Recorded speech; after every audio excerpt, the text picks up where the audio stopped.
Les nouveaux programmes nous apportent une nouveauté intéressante qui concerne l'oral.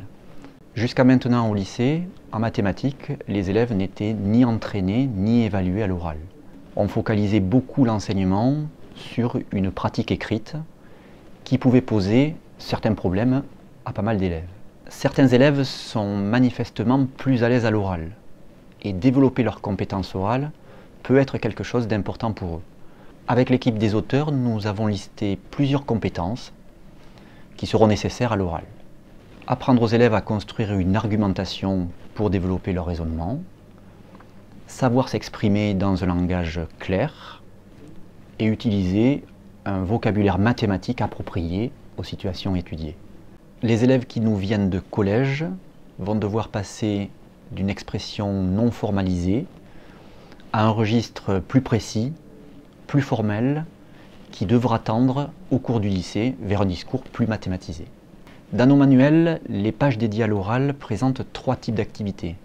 Un premier exercice, vrai-faux, qui permet aux élèves en quelques minutes de pouvoir présenter une argumentation orale.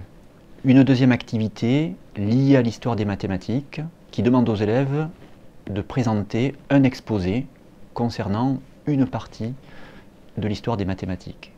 Nous proposons aussi un exercice mathématique à résoudre en groupe. Les groupes seront constitués de 4 élèves et chaque élève au sein du groupe aura un rôle spécifique. Par exemple, un des élèves se verra attribuer comme rôle le rôle d'animateur.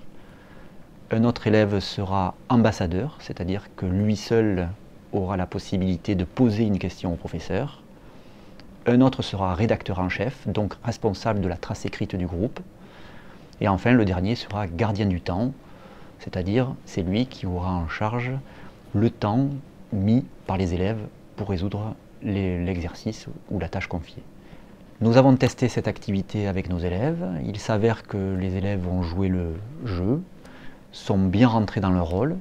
Tout s'est passé dans le calme. Nous avons pu constater une belle cohésion de groupe. D'ailleurs, certains élèves se sont révélés dans ce type d'exercice et se sont exprimés bien mieux qu'ils ne le font d'habitude en classe entière.